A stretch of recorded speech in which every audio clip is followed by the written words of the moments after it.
Change this face. Be happy. Enjoy.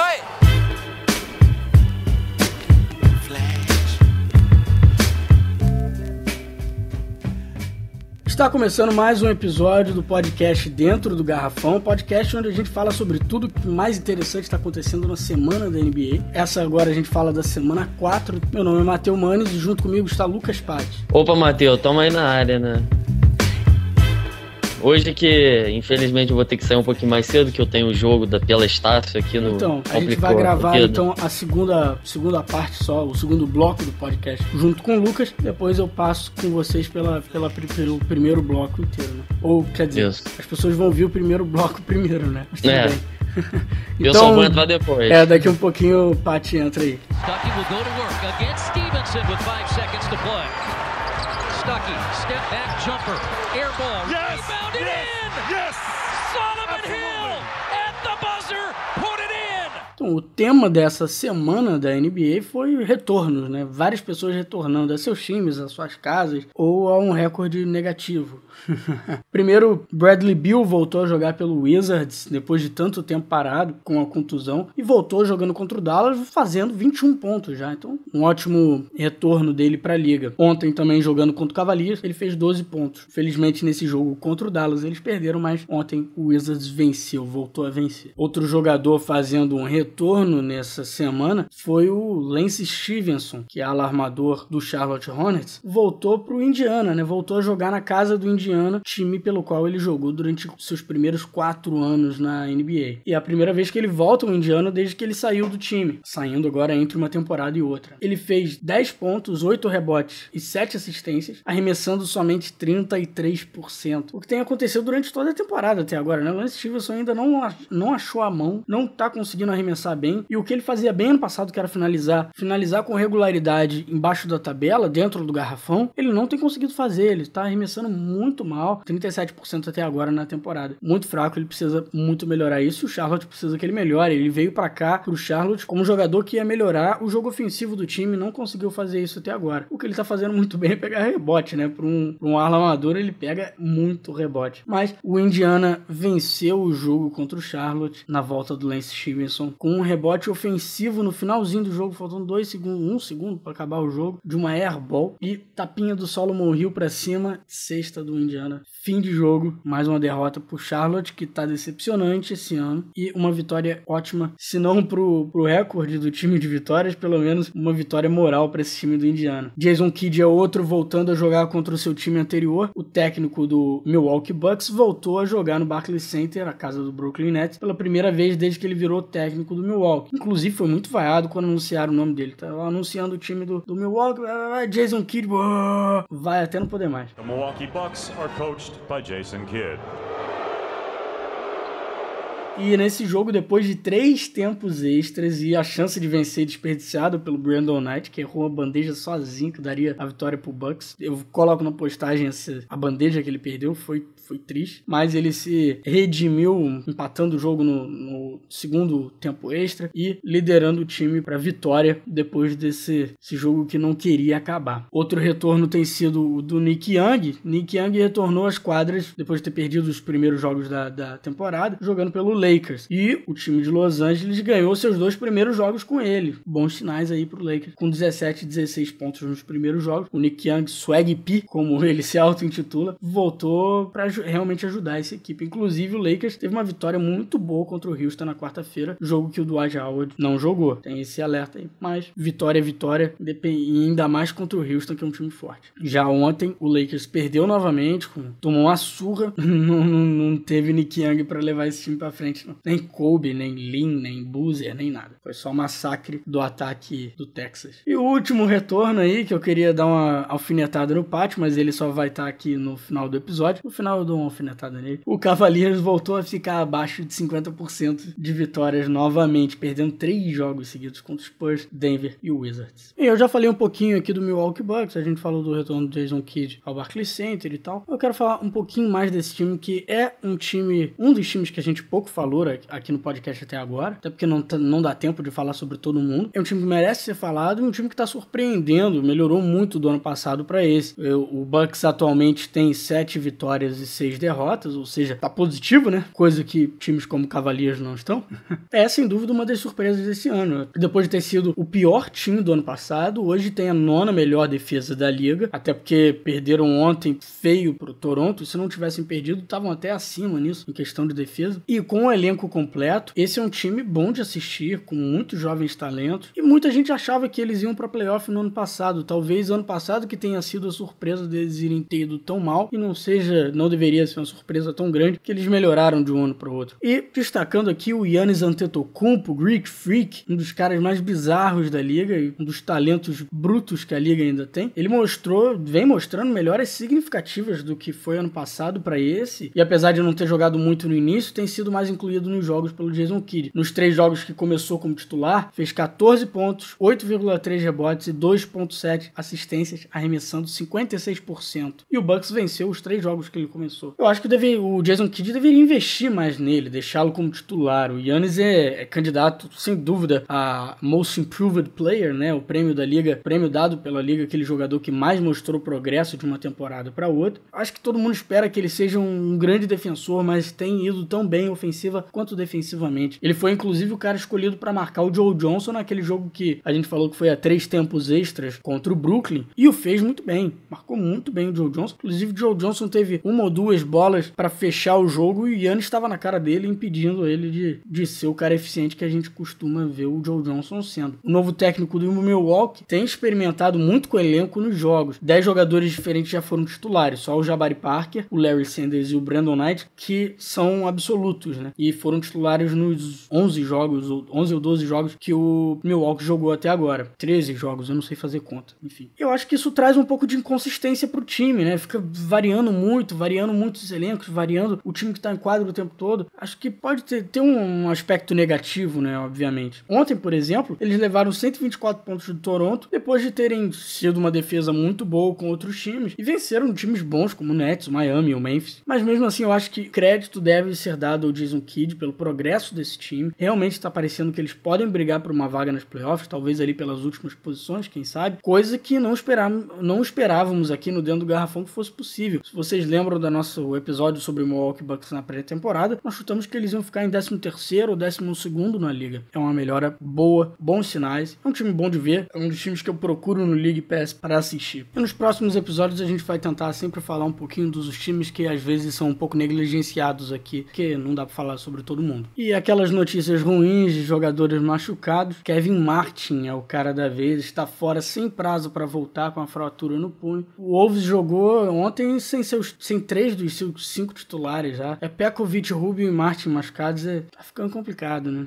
Mas a boa notícia para os fãs do Timberwolves é que Anthony Bennett fez 20 pontos ontem. É outro que deve ser considerado para Most Improved Player, né? Até porque piorado que foi ano passado, só se for para sair da liga. Mas o garoto tem mostrado uma vontade que não tinha no Cavaliers, longe de ser aquele jogador do Cavaliers, e bons sinais para a franquia ter mais um jovem aí que mostra ter um bom futuro, né? E já que a gente está no papo de Most Improved Player, qual o jogador que mais melhorou de um ano para o outro? Vamos dizer aí, quais são outros nomes que começam a aparecer como possibilidade para essa premiação, além do Giannis, além do Anthony Bennett? Ainda é o início da temporada, né? Mas vamos tentar puxar alguns nomes aí. Primeiro, Jimmy Butler, do Chicago Bulls, a gente já falou sobre ele na quinta-feira. O cara tá jogando muito, sendo talvez a principal peça desse time do Chicago Bulls, jogando 40 minutos por jogo. Ele passou de uma temporada com 13 pontos, 5 rebotes e 2,6 assistências para 20 pontos, 7 a mais, 6,2 rebotes, 3,5 assistências e arremessando 39% para 49% agora. É uma melhora incrível. O cara tá realmente dominando os times por onde ele passa. Outro nome é o Iman Shumpert, do New York Knicks. Ele passou de 6 pontos, 4 rebotes, 1,7 assistências para 12 pontos, 6 a mais. Manteve em 4 rebotes e 3,4 assistências, bem mais do que antes. E arremessando 37%, passou agora para estar arremessando 48% esse ano. Outro cara que melhorou melhorou muito. A gente falou na pré-temporada, lembra? No episódio sobre o New York Knicks, episódio 4, se eu não me engano, a gente falou que esse time precisava do Iman Shumpert melhorando e tá mostrando melhoras, o que é ótimo. E por último, outro nome que não poderia deixar de ser citado, Anthony Davis, The Brown, nosso primeiro monstro da semana, passou de 20 pontos, 10 rebotes e 1,6 assistências com 2,8 tocos para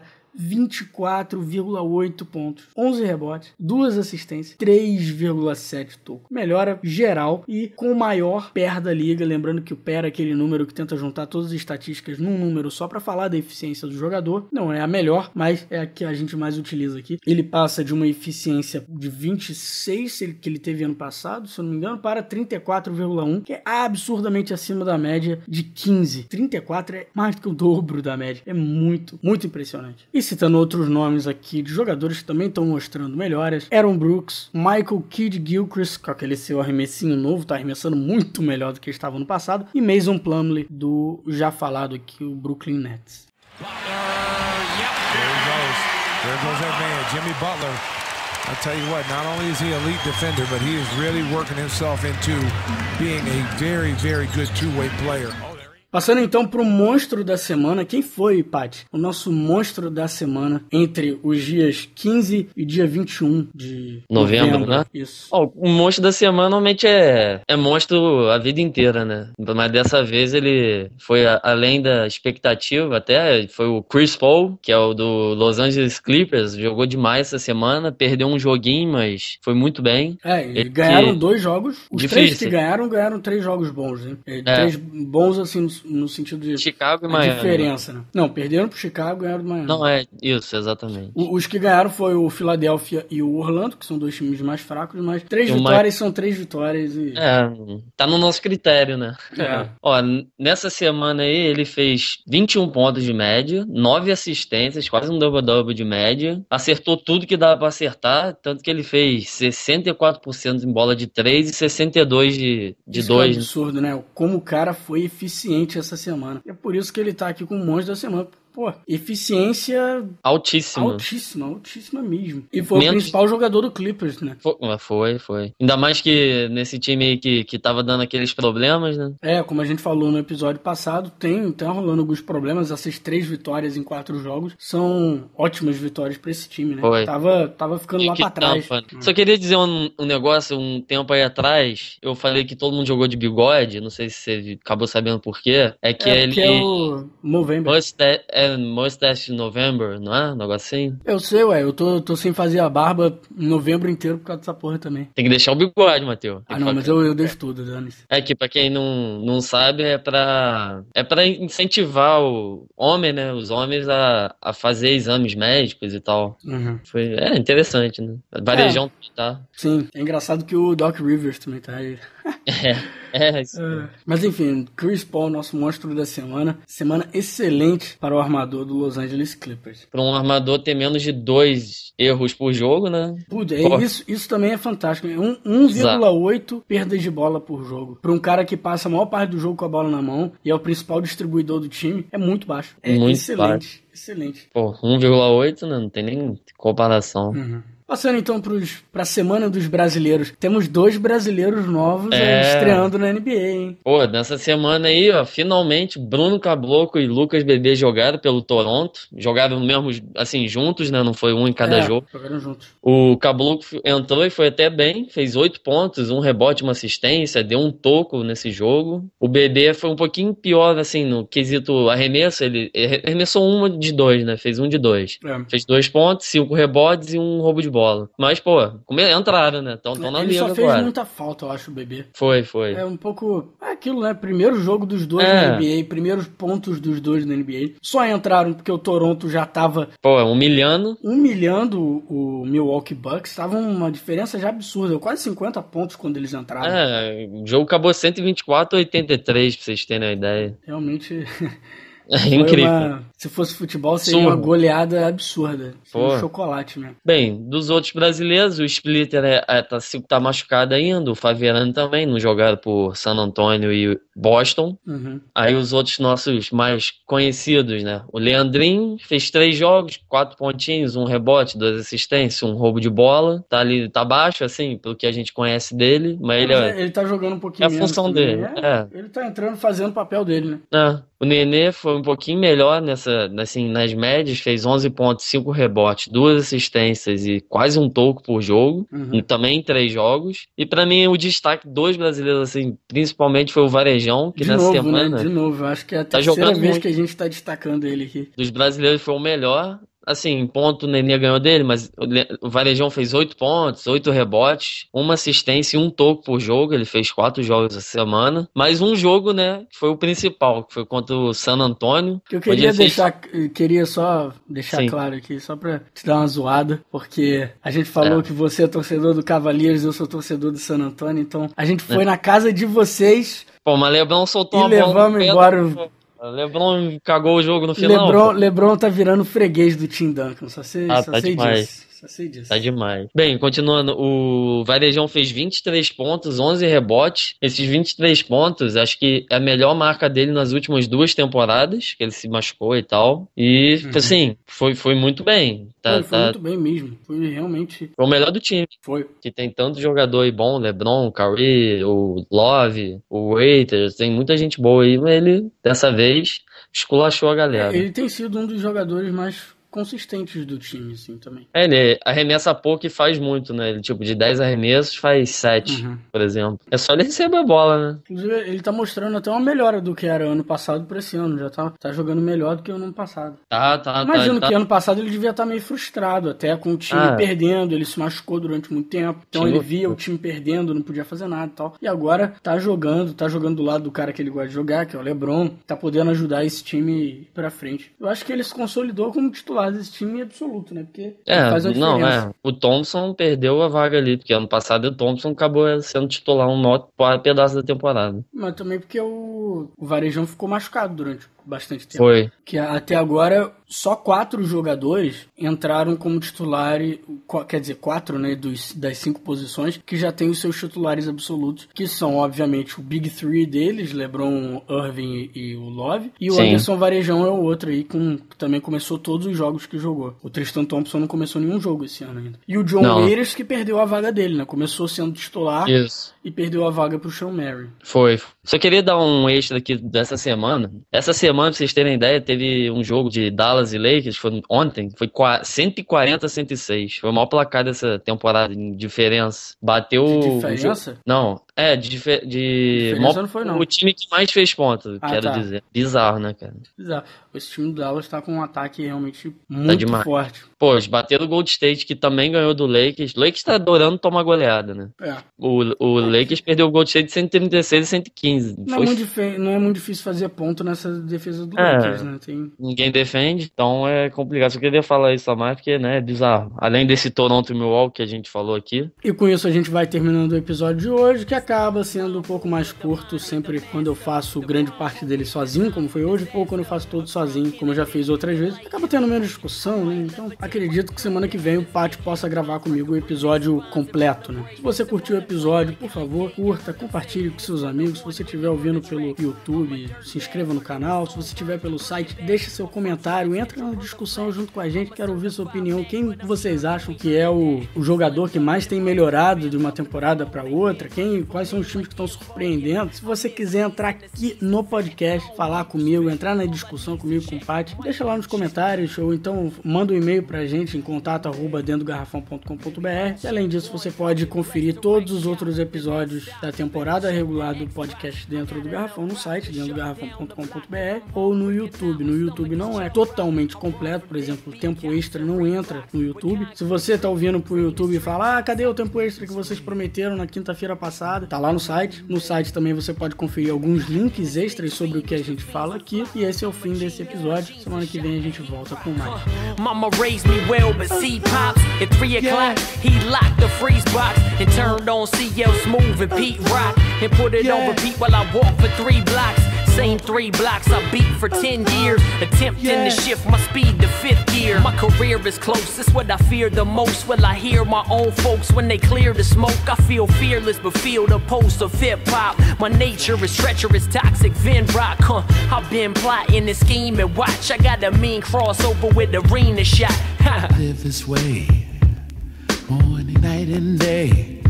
Maybe 'Cause I'm a